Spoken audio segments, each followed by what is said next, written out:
the end, it was very, scripts at midnight for a 5 a.m. call and flying by the seat of our pants, and it was survival shooting towards the end, which we hope. Well, that's what the show. I mean, that's it's got. I mean, it's tough, but it's cool, right? God, you want to know tough Andrea? Like, yeah, that's it. Don't say anything, sorry. All right, how about right here? Hi. I just want to say that I've never been one of those huge zombie fans. They freaked me out when I was younger. I don't think I've seen an entire Romero film.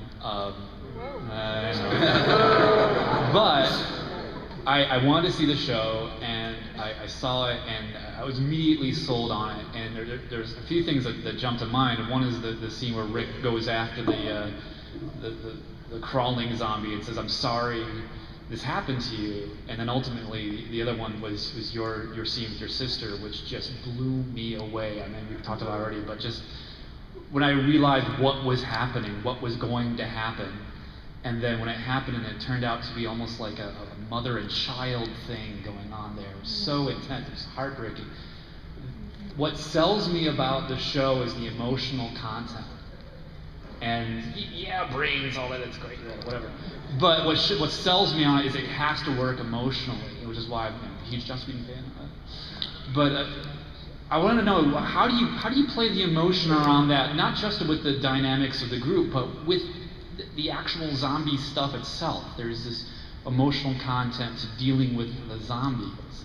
I just wonder what's that about? Well, what I love about our show, which is what I think makes it very different than any other zombie movie beforehand. I don't think there's ever been a zombie television show.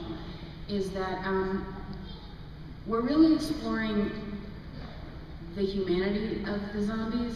We're really showing these were people that were once people that loved and had families and got sick. So it's very complicated. They're not just evil monsters. It's your wife, it's your daughter, it's your brother, and it makes it so much more conflicting and complicated. And with my scene with Emma Bell, the Andrea and Amy dynamic, none of us in the camp had ever seen anybody come back, nobody that we loved. And I know a lot of fans were really angry at Andrea for putting the camp at risk and sitting over her body. But, when you love somebody with all your heart, it's kind of a natural thing where you hope that maybe this time will be different. And maybe when she opens her eyes, maybe I will see Amy. And I love the way that she played it, because it could have gone so terribly awry. She could have woken up and it could have been a fright night, thing. But she really played it like a sick baby that I had to put down. And all I had to do was just look at her, and that's all I needed. But yeah, our zombies are complicated in terms of what they evoke in all of us, because there's pity and there's fear and longing, like Morgan in the pilot episode, how he misses his wife and he can't put her down. I mean, I remember the first time I saw that, I cried. And how she keeps coming back and he looks out the peephole. These are complicated zombies.